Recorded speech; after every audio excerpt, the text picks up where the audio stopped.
Kal Olam Malak Yahweh, Wa Yahweh Shai, Bahashem, Rachak, Wadash, and double honors to the elders of GMS Ruel. Blessings unto those men, and blessings and salutations to the Akim out there in truth, pushing his word in all sincerity and in honesty. With that being said, Shalom Israel, Barakatah. Today's lesson, the growing arrow stockpiles.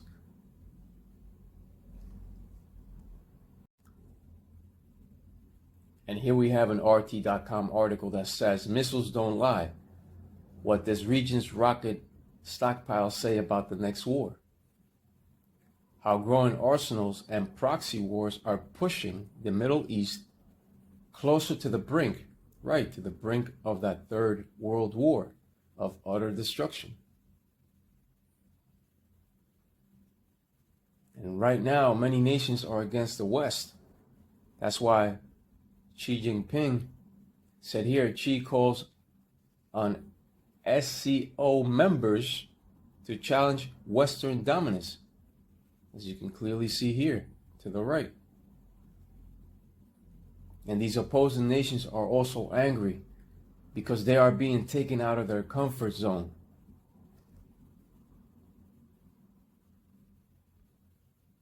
The actions of America are making the other nations angry.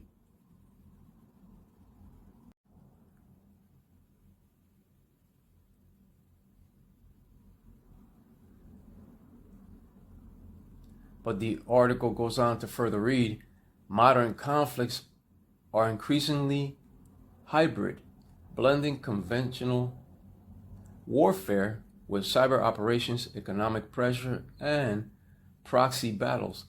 Nowhere is this more visible than in the Middle East, where the interests of the US, Russia, China, Iran, Turkey, Israel, and the Arab states collide. You see? But further reading says, in this environment, missile arsenals have become one of the decisive tools of war. Right, it shall be with fuel and the burning of fire. Alongside air power, they allow militaries to strike across great distances. Right, punch through defenses and project strategic pressure far beyond their borders. Right, that's what horses also do. They punch holes through those defense lines. The same thing with the missiles. To understand the balance of power in the region, it's essential to look at the missile capabilities of its key players. That's right. But it goes on to say Iran missiles as the core of deterrence. Despite the June 2025 clash with Israel, which exposed some vulnerabilities and cost Tehran a number of assets, Iran still fields the largest and most diverse missile arsenal in the Middle East. Its rockets are deployed both directly by the Iranian military and indirectly through proxy groups such as Hezbollah in Lebanon, the Houthis in Yemen, and Shia militias in Iraq. Goes on to say Iran's arsenal covers a wide range of systems, short and medium range ballistic missiles, 500 to 2,500 kilometers, solid fuel designs that increase survivability and reduce launch prep times. A growing focus on hypersonic technology, which the two-stage schedule capable of reaching 2,500 kilometers and reportedly carrying a re-entry vehicle traveling at up to Mach 10. Right. And those hypersonic missiles, nothing can catch them.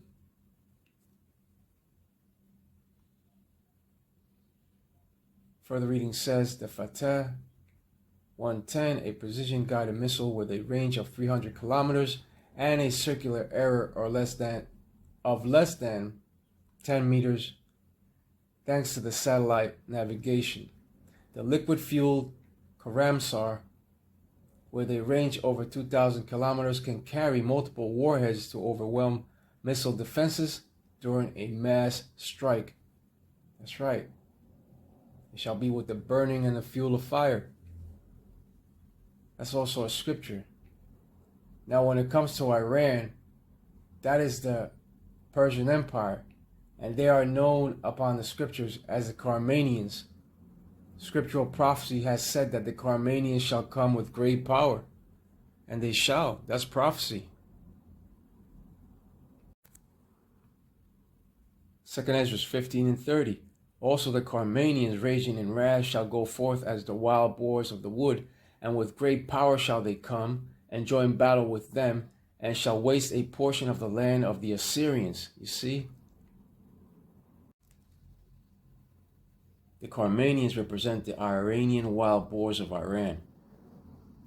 The Iranians of today are the Persians, and it is prophesied that they shall come with great power, and they shall come with great power. This is biblical prophecy. The land of the Assyrians is not referring to the ancient land of the Assyrians, but it's referring to modern day America. The modern day Assyrian is Edom, the so-called white race in these times. No longer can the smaller nations be bullied because they have officially leveled the playing field. They now possess nuclear capability and other sorts of advanced weaponry. And when it comes to Iran, they have an enormous arsenal at their disposal.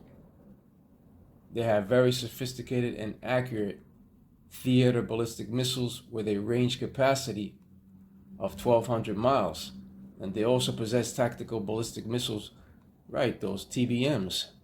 They also possess cruise missiles, unmanned systems, and many drones at that. Now the Carmanians represent the Iranian wild boars of Iran. And you know about wild boars, they're vicious. And the Iranians of today are the Persians. And it is prophesied that they shall come with great power. And the land of the Assyrians is not referring to the ancient land of the Assyrians, but it's referring to modern day America. Remember that the Bible comes in mystery. The modern day Assyrians is Edom in these times, the so-called white race. No longer can the smaller nations be bullied because they have officially leveled the playing field. They now possess nuclear capability and other sorts of advanced weaponry. And this is all biblical prophecy. And we're warning you of what's to come. And when it comes to Iran, they have an enormous arsenal at their disposal. They have very sophisticated and accurate theater ballistic missiles with a range capacity of 1,200 miles. And they also possess tactical ballistic missiles known as those TBMs. They also possess cruise missiles, unmanned systems, and many drones. And this scripture of 2nd Esdras 15 and 30 has said that the Carmanians shall rage in wrath, and with great power shall they come. Remember that wild boars, those animals, they'll chase you in wrath. Same with the Carmanians. They shall come out in great power. So they shall not be underestimated. Here we have that scripture of Revelation 9 and 16. And the number of the army of the horsemen were 200,000, and I heard the number of them. And this scripture speaks of 200 million missiles. Many missiles capable of carrying multiple warheads inside of that one missile alone. Now, when it comes to horses, they are known to charge at incredible speeds in order to penetrate enemy lines of defense. And that is exactly what these arrows shall do upon flight. They shall penetrate and sweep enemy defenses. None shall miss. Remember that the scriptures speak in parables and in mystery and in code.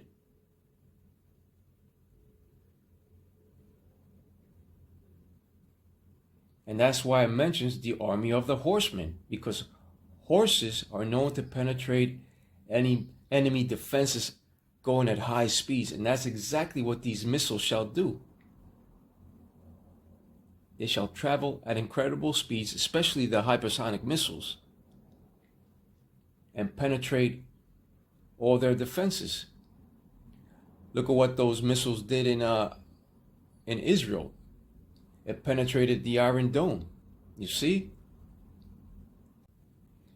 In this case of Revelation 9 and 16, it's talking about missiles, the arrows, the army of the horsemen.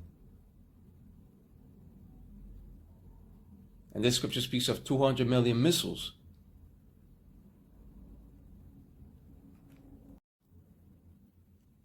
Revelation 9 and 17. And thus I saw the horses in the vision, and them that sat on them, having breastplates of fire, and of jacinth and brimstone, and the heads of the horses were as the heads of lions, and out of their mouths issued fire and smoke and brimstone.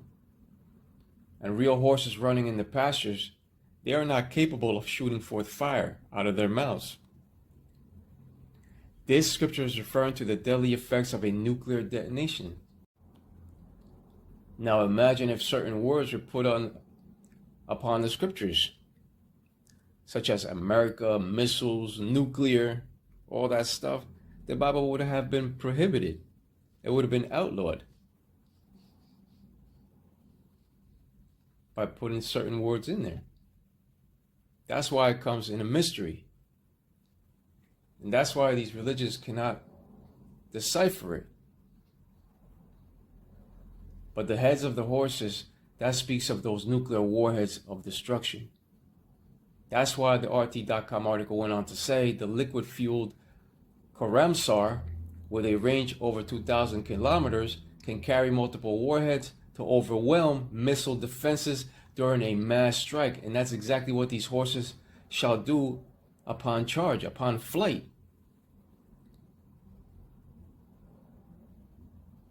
They shall break down their defenses. But this time in that besom of destruction. And there are many missiles that can carry additional warheads inside of that one missile alone, such as the Satan II Sarmat of the Russians. And when it comes to all these stockpiled missiles, they represent the destruction and the end of this modern day wicked Babylonian civilization at hand. The real prophets of the Lord, Yahweh Wayoshai, that are stationed in these four corners of the earth are warning of the great tribulation to come and of the destructive third world war to come in these last days. And tensions are extremely high between the nations. Now you have that Venezuelan tension with the United States, where warships have been sent. And when it comes to modern day Babylon the Great, which represents America, in these times they are accumulating a lot of enemies real fast everywhere they go. And biblical scripture also speaks about the 10 horns betraying her. The time cometh when her allies shall also betray her and burn her with fire. That's also biblical prophecy. And once those arrows are launched, they shall not miss. With that being said, let's go over to 2 Esdras 16 and 13. Here we have 2 Esdras 16 and 13. For strong is his right hand that bendeth the bow, his arrows that he shooteth are sharp, and shall not miss when they begin to be shot into the ends of the world. Right, because the Lord shall be guiding those missiles to their targets. And once the missiles are released, no defense capabilities will be able to stop them.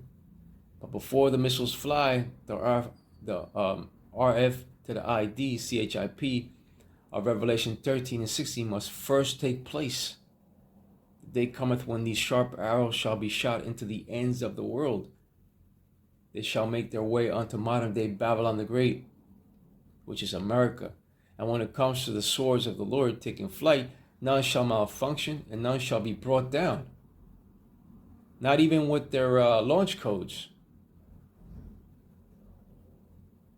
With their you know how in the movies sometimes you see they put in the code and the missile gets destroyed in midair? No, it shall not be that way. The Lord shall be guiding them to their strategic targets. None shall be brought down and none shall miss to hit their strategic targets. The Spirit of the Lord, Yahweh Wayoshai, on that day shall be guiding them to all their strategic targets. Babylon the Great shall become desolate and without inhabitants, according to Jeremiah 51 and 29. And the missiles shall also touch down in the land that the small hats now inhabit. But the main destruction will be focused mainly on modern day Idumea, which also represents America, which also speaks of America. You see, this is all biblical prophecy. This is what the scriptures have foretold since the very beginning.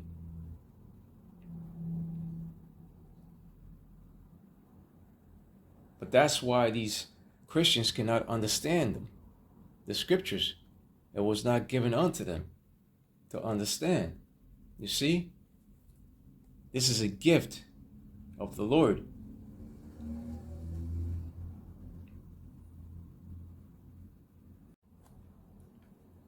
Isaiah chapter 34 and verse 5, for my sword shall be bathed in heaven, behold, it shall come down upon Idumea and upon the people of my curse to judgment.